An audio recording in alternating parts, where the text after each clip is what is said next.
الله من الشيطان الرجيم بسم الله الرحمن الرحيم الحمد لله والصلاة والسلام على رسول الله أما بعد adúpẹ́ ní ọ̀dọ̀ Ọlọ́run atọrọ kẹrẹ àti gẹrẹ fanabi Muhammad sallallahu alaihi wasallam àkí gbogbo aláwẹ̀ tí ń wò àti ń gbọ́ wá pé assalamu alaikum wa rahmatullahi wa barakatuhu. ìkan nínú àwọn mukafiratu dhunubi tí a tún wá fún wa gbogbo àwa tí a jọ gbé Ramadan ọdún yìí kalẹ̀ pé kọlọmọ ṣá fi forí ẹ̀ṣẹ̀ wa jìn wá nígbà tí Ramadan ó bá fi parí tó kọ wá bá ń bẹ nínú list ọmọ náà kó ti kúrò ńbẹ̀ nta fẹ́ achieve gangan náà nìyẹn kọlọmọ ṣe ní rọrùn fún wa kó jẹ́ aláṣeyọrí ní àdáwọ́lé wa yìí. Nta tún mú wá fún wa lẹ́ni tí ó máa jẹ́ àǹfààní fún gbogbo àwọn ẹlẹ́ṣẹ̀ òun ní pé gbogbo ọjọ́ tó bá ṣàti kára rẹ mọ́ di àṣìṣe kan àbọ̀ kára rẹ mọ́ di àṣìṣọ́ kan tó ọmọ bó tún ṣe bára rẹ níbẹ̀ tí èsì pọ̀ ọmọ palẹ̀ máa ti lọ́ọ́ ṣe ọ̀kan tó rí pé kíní yóò ti lò ní ṣe mọ́ ọ̀kan tó rí pé ó tún ṣiṣẹ́ náà ni anabi sallallahu alayhi wa sallam ó tún fún ọ ní nǹkan tó tún lè ṣe ẹsẹ̀ tó bá ti ṣe ní mọ́mẹ́ǹtì yẹn lẹ́ẹ̀kan náà ẹ̀ṣẹ̀ rí ó tún di ohun àforíjìn. Ali ọmọ Abi Talib radiyallahu ta'ala anhu sàábì anabi pàtàkì ó lòun gbọ́ lẹ́nu Abubakar sàábì àgbà radiyallahu ta'ala anhu Abubakar náà gbọ́ tá anabi sọ pé ma min rajulin kò ẹnikẹ́ni ẹ̀yàn ní tó rọ́jùlù ibẹ̀ lọ́kùnrin nìkan bí lárúbá expression lárúbá ni tí lárúbá ní bá ní rọ́jùlù wọn sábà máa mí ní ọkùnrin àtobìnrin. So ma min rajulin ẹnikẹ́ni kan yudhnibu dhanban tó bá ṣe àṣìṣe kan abó ṣe àṣìṣọ́ kan abó ṣe àṣìrò ó pẹ́ gan ọmọlàkejì ó ṣègbéraga àbò sọ̀rọ̀ èèyàn láìdá lẹ́yìn ọjẹ́rin láìdá ó bú òpùrọ̀ tí ó ṣe mọ́ ọjẹ́rí èké níbi kan gbogbo orú ẹ̀ṣẹ̀ yìí tá a máa sọ lẹ́nu yìí tá a máa rò lọ́kàn yìí tá a máa wù níwà tó o bá ṣe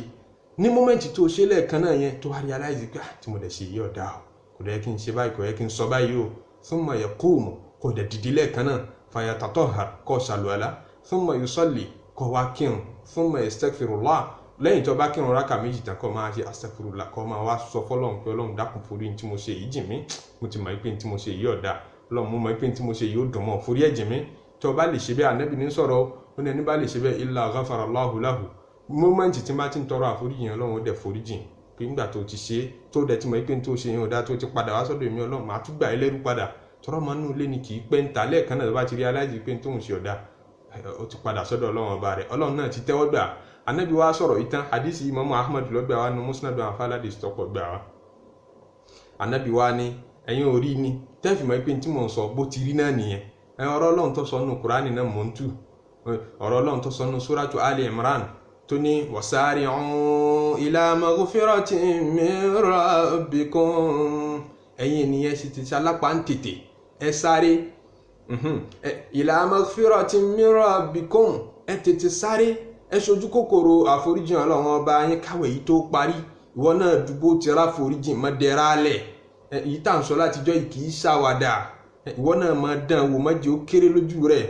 má jẹ́ kẹ́sẹ̀ rẹ̀ àbí kó wá tara rẹ̀ kí sẹ́mi wá lẹ́sẹ̀ lọ́rùn ni èmi yìí máa jalè èmi yìí tẹ̀sí náà èmi yìí máa àwọn ẹ̀ṣẹ̀ àṣírò àìmọye àṣírò àtàṣìṣọ́tọ̀ ọmọ ṣe lójoojúmọ́ sàárì ọ̀hún tètè sálápá ń tètè ìwọ náà dùn àìmọye ẹ̀ṣẹ̀ là ń ṣe tá a kì í mọ ipa ń ṣe ọkọ̀dọ̀ pọ̀ nù tá a fi ń sin lọ́hùn tá a rò pé sìn là ń sìn tó sì jẹ́ sí pé ẹ̀ṣẹ̀ tó ń bẹ ń bẹ Allahu Akbar àìmọye ẹ̀sìn wa ló ní kárí mi nú tó tún lẹ́ṣẹ̀ bó ti ń ṣe kárí mi ń di irun yẹn náà yìí tó yẹ kó o fi gba aládàmbè ó tún fi ń gbẹ̀ṣẹ̀ ọ̀sáàrì ọ̀hún yá tètè wọn náà join ní vehicle yìí kó tó kọjá mọ́ lọ́wọ́ kí Ramadan ó tó lọ sáàrì ọ̀hún tètè ọ̀rẹ́ mi lọ́kùnrin ọ̀rẹ́ mi lóbìnrin ila maghfiratin min rabbikum láti lè du ọjà àforíjìn tí ń bẹ níta yìí wọn náà lọ gbaṣẹ́ àti ẹni bẹ́ẹ̀ wa jannatin arduha as-samawati wal ardu u'iddat lil muttaqin àlùjánnà tọ́lọ́run gbé bonanza rẹ̀ síta yìí wọn náà tètè lọ gba tiẹ̀ ń bẹ̀ àwọn oníbẹ̀rù Ọlọ́run bíi tiẹ̀ náà lọ́tọ́ sí àwọn olóńbẹ̀rù Ọlọ́run wá ń ṣàlàyé gbà tí wọ́n ń sọ̀rọ̀ bọ̀ wá ní alladhina idha fa'alu fahishatan àwọn tó ẹ́sì pé gbogbo ọjọ́ tí wọ́n bá kára wọn mọ́ di àṣìṣe àbáṣì sọ dúdú tán pé ń fahisha òun ní nǹkan tí àṣejù ti wọ̀ ọ́ kò yẹ kó sọ ọ̀rọ̀ yìí kò yẹ kó ṣe báyìí gbogbo tó bá ti láṣìṣe nínú fahisha ni alladhina idha fa'alu fahishatan gbogbo ẹni tó bá hùwà bàjẹ́ adlamu anfusahum dhakarullaha àbọ̀ ṣàbòsí fẹ́mi ara rẹ pẹ̀lú ìpí òwúwa kan tí ọ̀dọ̀ òwúwa jàmbá fúnra rẹ àbí fọmọlàkejì rẹ dhakarullaha lẹ́ẹ̀kan náà kété tó bá ti ṣe mistake ni ó ti tètè rántí Ọlọ́run kì í pẹ́ níta tí fi wọlé padà torí tí yẹn bá pẹ́ níta ó lè mọ́ náà lé mọ́ tó o bá ti pẹ́ lọ́dún èṣù púpọ̀ o lè má tètè mọ̀dọ̀ rahmani mọ́ o lè má tètè mọ̀dọ̀ ọlọ́run mọ́ idha fa'alu fahishatan aw zalamu anfusahum tí wọ́n bá ti ṣàbòsí fẹ́mi ara wọn àbí wọ́n hùwà àbàjẹ́ kan dhakarullaha wọ́n ti tètè rántí ọlọ́run wastaghfaru lidhunubihim lẹ́ẹ̀kan náà wọ́n tètè máa ṣe istighfar ń jẹ́rìí àdìsí tá nàbì sọ lẹ́ẹ̀kan pé kó gbàgé kó ṣàlùwàlá kó ṣe rákà méjì kó tọrọ àforíjìn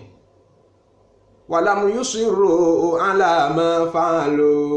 wa hum ya'lamun wọ́n ní takú tẹ̀ṣẹ̀ tí wọ́n ṣe tí wọ́n sì mọ̀ pé tóun ṣe yí ọ̀dà kó máa pé ní abámọ̀ ti dàgbà tó bá ti darúgbó ni mọ́ túbà ọ̀dọ́ sì làwọ̀ ẹjẹ́ àṣọ̀dọ̀ kí wàá là ń dọ̀dọ̀ fún ẹjẹ́ àṣọ̀dọ̀ ẹjẹ́ àṣẹ fàájì ẹni eré kì í ṣe bẹ́ẹ̀ ọlọ́run ní ulaika àwọn tó bá rí bẹ́ẹ̀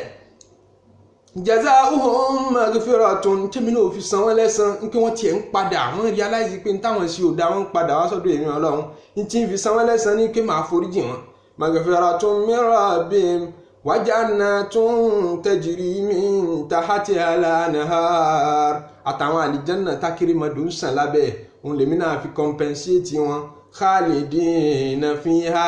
níbẹ̀ ni wọ́n máa bẹ lọ gbére wa ní máa jíró la'amilin ọlọ́run ní mọ́ndàlá ládá tí mọ́ san àwọn tó bá ṣiṣẹ́ ẹ̀jẹ̀ àṣiṣẹ́ anabi sallallahu alayhi wa sallam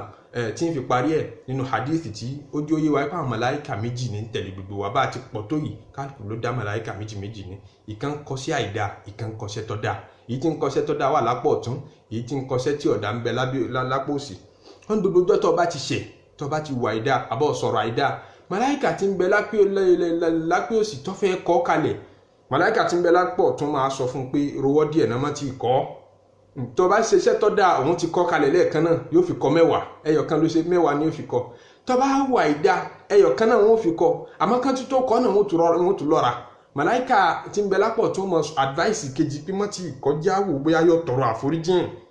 ní mọ́mẹ́ǹtì tó ṣẹ̀ṣẹ̀ tán yẹn wọn à ní tí ìkọ́ wọn mọ̀ retí pé àbí yóò apologize lọ́dọ̀ ọlọ́run pé ọlọ́run má bínú tí mo sọ yóò dá mi ní sọ bẹ́ẹ̀ mọ́ ní tí mo ṣe yóò dá mi ní ṣe bẹ́ẹ̀ mọ́ wọ́n mọ̀ retí kó tètè repent tó o bá ti wá tètè repent wọn ṣẹ̀ṣẹ̀ wá kọ́ lànàbì fi ní mọ́mẹ́ǹtì yẹn tètè gbàgbé kó ṣàlùwàlá kírun náfìlà rákà méjì fọlọ́run sọ fọlọ́run pé má bínú ọ̀rọ̀ tí mo sọ lẹ́ẹ̀kan lásẹ̀mblì yẹn ọ̀dà ìwà tí mo wù lẹ́ẹ̀kan yẹn ọ̀dà ní tí mo ṣe sí màmá mi lẹ́ẹ̀kan yẹn ọ̀dà mo ṣe bá bàbá mi sọ̀rọ̀ lẹ́ẹ̀kan yẹn ọ̀dà Ọlọ́run má ṣe àforíjì mi Ọlọ́run má ṣe àforíjì mi Ọlọ́run má ṣe àforíjì mi kó foríjì ẹ̀yin tẹ́ ń dọ́mi náà subhana rabbika rabbil izzati amma yasifun wassalamu ala al-mursalin walhamdulillahi rabbil alamin.